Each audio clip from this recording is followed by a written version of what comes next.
Okay, ladies, today's video is actually a somewhat short one. What we are learning today is a new declension, the fourth declension. And then we're going to learn two more uses of the ablative of place from which and the ablative of separation. Okay, so fourth declension nouns. There aren't actually that many fourth declension nouns out there, okay? It's somewhat of a rare-ish declension, but there are some important nouns that are in the fourth declension. The same can be said about the last declension you guys need to learn, which is the fifth declension, which we'll do in a couple chapters. The majority of fourth declension nouns are going to be masculine. There are a few feminine, such as manos, the word for hands, and there are also some neuter nouns in the fourth declension. Okay, so there's going to be one pattern for masculine, feminine, a different one for neuter, which you'll notice very quickly. Here's the thing about the fourth declension. Its nominative ends in a US, and we already know that second declension masculines can end in a US, and some third declension nouns can end in a US, like servatus, which is why it's all the more important that you guys pay special attention to the genitive forms of the nouns in their dictionary entry, because that's going to tell you what declension they are.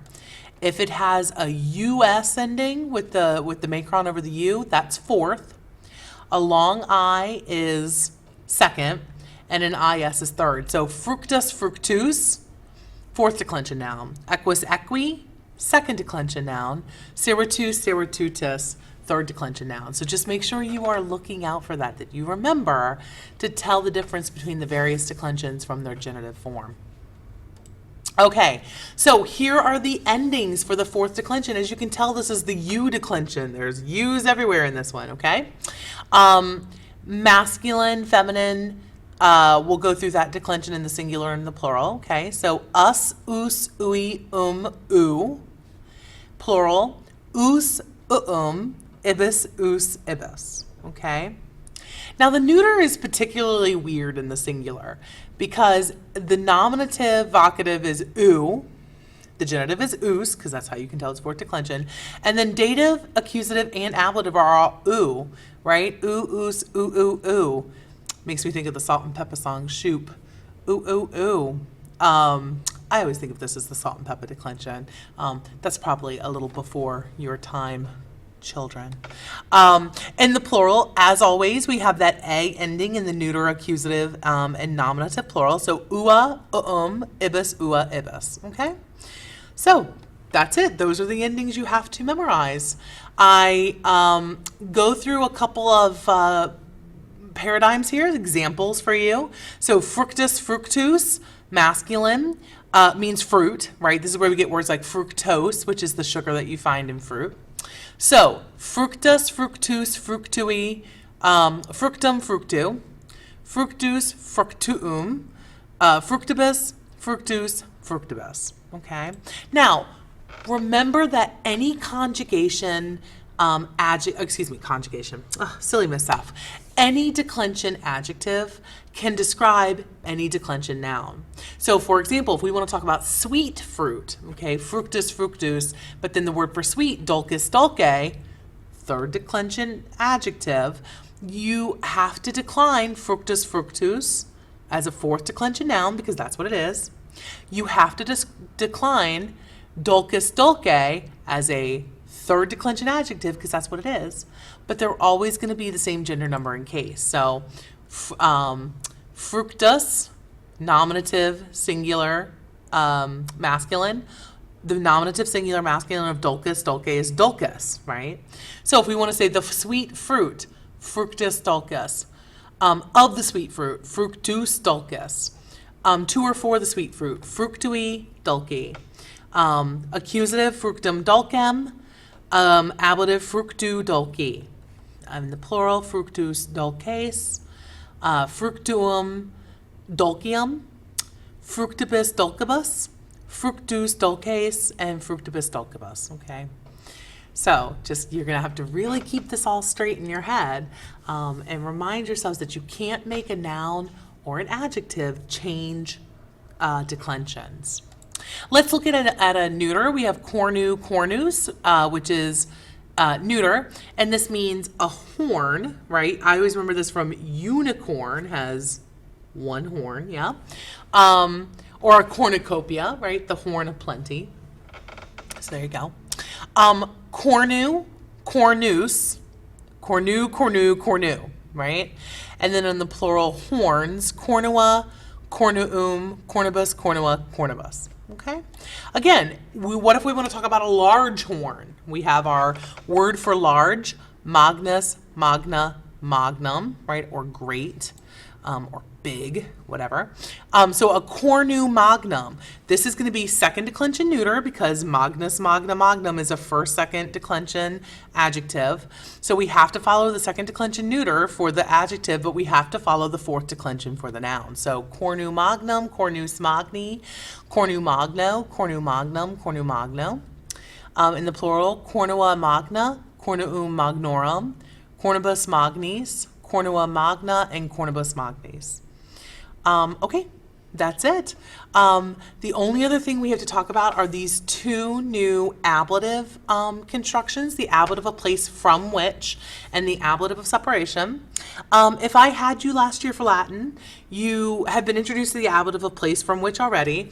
You can use one of three prepositions for it. You can use the preposition ab, or its variation a, the preposition ex, or its variation a, or the preposition de. So ab means away from, ax means out of, and de means down from. So they all generally mean from, but they have these different feels to them, okay? Ablative of place from which tells you from where, right, whence someone or something has come, from which place. So let's look at our examples. Romani a patria sua ad Graecium navigaverunt. Okay, so the Romans sailed to Greece from their own country, right, from their country. So from what place have the Romans sailed? A patria sua, from their country. So this patria here, feminine singular ablative, and it's an ablative of place from which. Romani hostes ex urbe miset. One second. Okay, sorry about that. I saw a typo that I wanted to immediately fix. The Romani hostes ex urbe miserunt. So the Romans sent the enemy from the city, out of the city. Okay, so from where did they send the enemy? They sent them from out of the city. And then the flumen de monte fluent. So the river flows down from the mountain. Okay. Ablative of separation is a little bit different. Ablative of separation tells that something or someone has been separated from something or someone else, right? Which sounds pretty straightforward. But there are a lot of ways to be separated from something or someone. You can be separated by avoiding it, by prohibiting, by keeping, by freeing, by lacking, by depriving. All of these kind of verbs set up an ablative of separation, okay? Ablative of separation sometimes uses the preposition ab, sometimes it does not, particularly with verbs of freeing, lacking, or depriving. So if you free something or someone, you lack something or someone, or you deprive someone or something of someone or something, those tend to be ablative separations without the preposition. And I'm going to give you a couple examples here, and then of course we're going to look at them throughout our readings. Brutus Romanos servitute regis liberabit. So Brutus freed the Romans. So a verb of freeing, we have ablative of separation without the preposition, servitute. Brutus freed the Romans from the slavery of a king. Okay?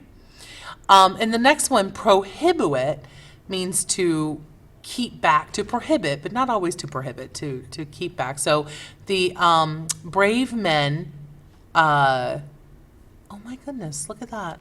The fortis vir, excuse me, prohibuit hostes ab urbe. So the brave man kept the enemy from the city. So from where, what has been separated is the city. So the enemy from the city. So you're keeping someone from something, ablative of separation.